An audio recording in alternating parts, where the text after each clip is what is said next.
And we love Marshall Deonta Lee. And our daughter graduated from Marshall, and now she's a doctor with us. And our son got kind of detoured and went to Virginia Tech, so we won't really feel terrible for him.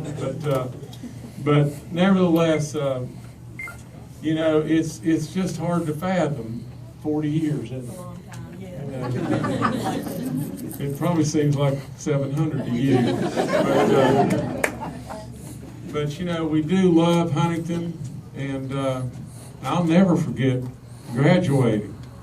And tears were in my eyes because I didn't want to leave. So I came back and went in the MBA school and stayed another 2 years. And then I didn't want to leave. But it's just a wonderful community and incredible school. And, you know, and the very reason that I ended up here was Kathy graduated from high school a year after I did. I went to Tennessee and was playing golf at Tennessee. And then Kathy was going to go to Marshall, and I decided I better go to Marshall. So, you know, that's where we ended up, and it was really a great move for all of us. We have two wonderful kids, and it's really good. But let me just very quickly say this to you.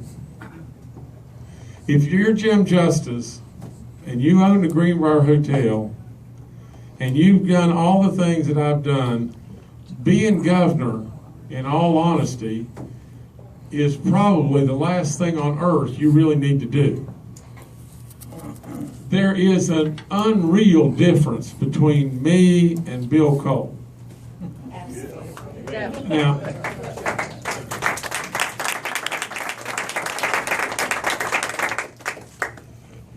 first of all, I hope y'all think I'm cuter than Bill. Lord knows I'm just kidding on that. But here's the difference, and this is just fact. Bill Cole wants to be your governor for Bill Cole, and I want to be your governor just for you. And I mean that. I don't want a thing.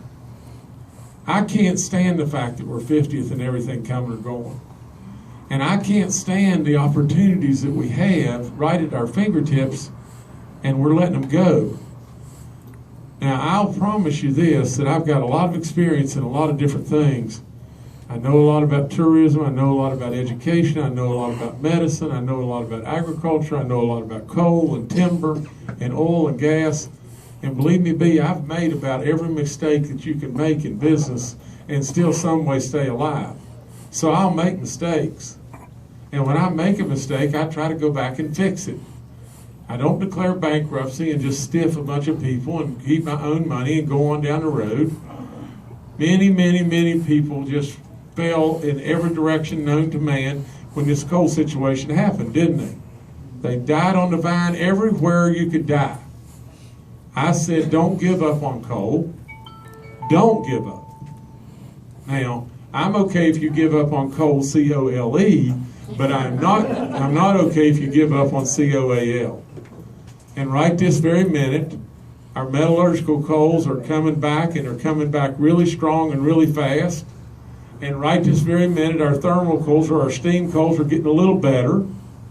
And we're able already to put some coal miners back to work. And really all they don't want a handout. They just want to get their dinner bucket and go to work. Now, I will tell you this. We got tromped on in the last election. And now I'm going to be just as straightforward as I can be, because I tell people this all the time, I am an impatient rascal. I don't want to be your governor and tell you 8 years from today we're going to have things better. I'll promise you that in 10 months, if we don't have things really moving and moving in the right direction in 10 months, you can come and ask me to leave, because it'll be driving me crazy. 10 months is all I want. Now, but I'm going to be straightforward as I can be with you, and I'm going to tell you this. You stayed at home in the last election. You didn't work. And a lot of what we got, we deserved. Now, you saw what happened. You saw the lack of leadership. You saw a situation where Bill Cole had the House and the Senate, and we couldn't even pass a budget. And we passed raw milk. Really? What did we do to improve our jobs?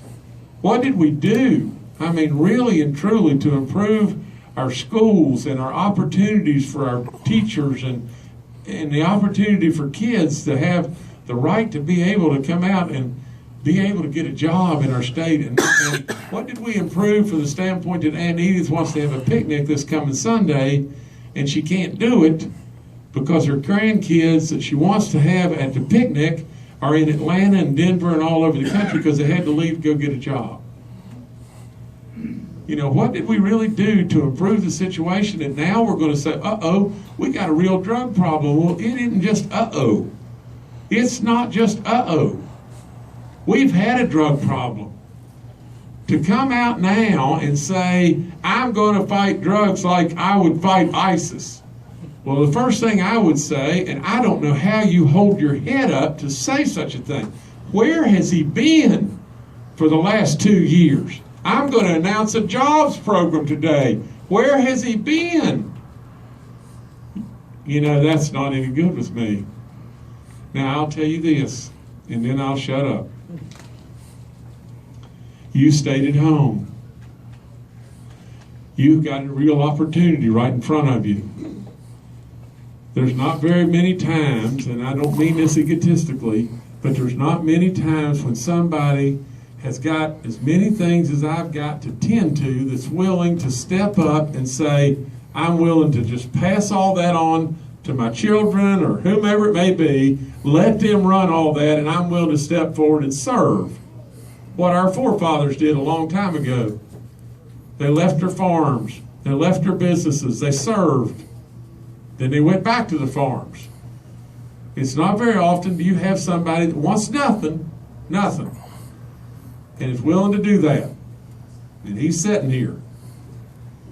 He's chunky, but he's sitting here. And when I was here at Marshall, I was really skinny. And then I grew another body. But listen to me. I can't go down there and just waller around. I can't do it.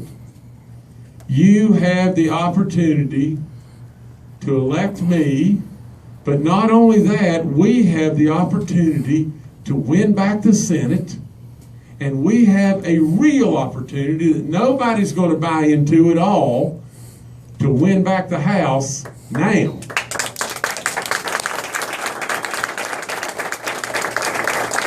Now, if we could pull that off, a lot of these crazy things that we passed, maybe we could take care of.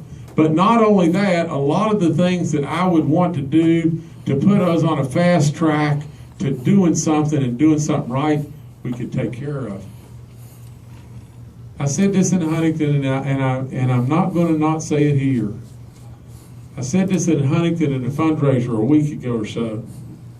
But Kathy and I, we were at Jesse on Memorial Day at my grandparents' gravesite. We cleaned off the gravesite, put the flowers out. There were several people there because it was a Memorial Day. Jesse's just a little country-type town right in the middle of the coal fields, a little country cemetery. A lot of people around. We got ready to leave.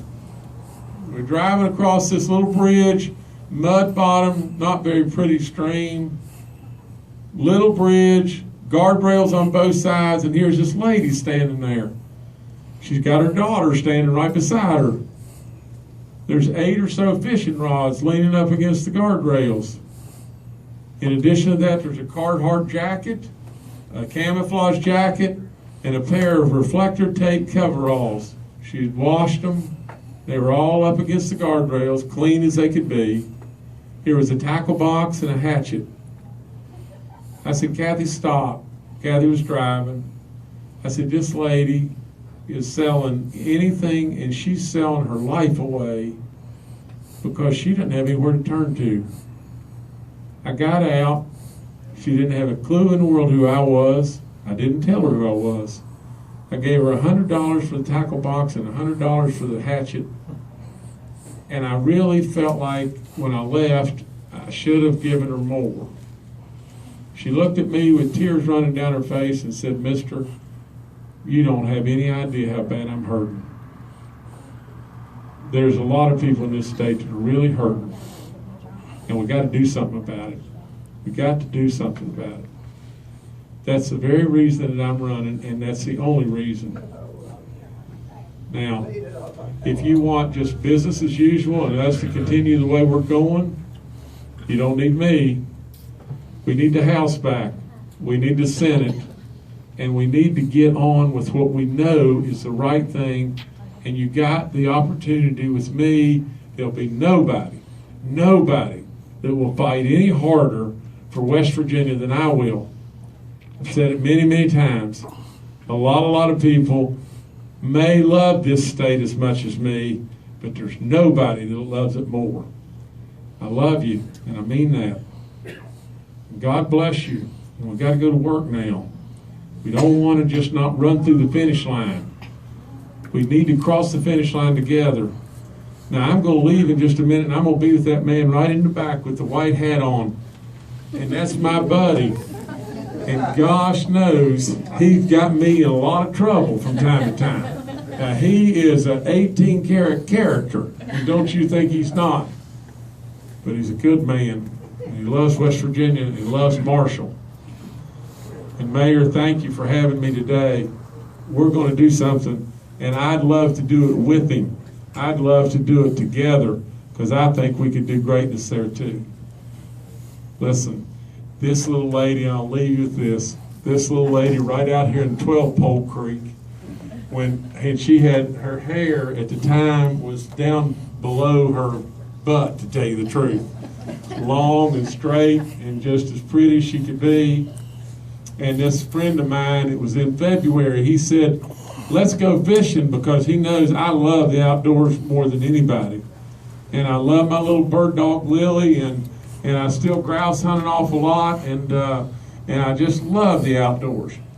And so he said, "Let's go fishing." And I said, "Gary, where are you thinking about going?" He said, "Let's go up on 12 Pole Creek, but let's go get some river eels and let's go up there." So we went to Guyandotte for real, and we bought 12 river eels, which are just like little snakes, like this. And we went to 12 Pole Creek in February, and it cold as blue blazes. And we were fishing, and we didn't get a bite. We just nothing happened, nothing at all, and everything. So I had one of the little river eels on, and Gary had one of them on. We had 10 of them still in the bucket. And I said, "Gary, I'm going to just walk out here on this old boat dock and turn them loose because we're freezing to death. Let's go on home." And he said, "Okay, fine." And I got the little river eels, and honest to goodness, I went right out to the edge of the boat dock and everything, old dilapidated boat dock, and that creek running solid mud and everything, just brown water running and everything.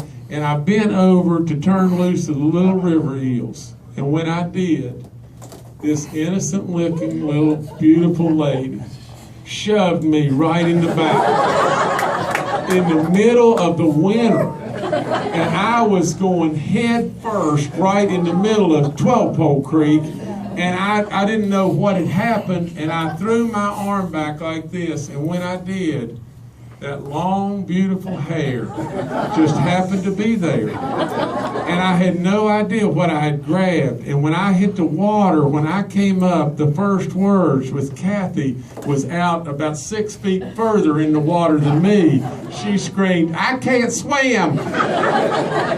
And so my buddy laid on the bank and laughed till he about died, but we finally got out of the river. But don't y'all look at this little innocent thing and think she's not a little rascal. But anyway, thank you for coming today. Sorry I was late. I loved what I did with the mayor, and I love you. We're going to do good stuff. God bless you. Thank you.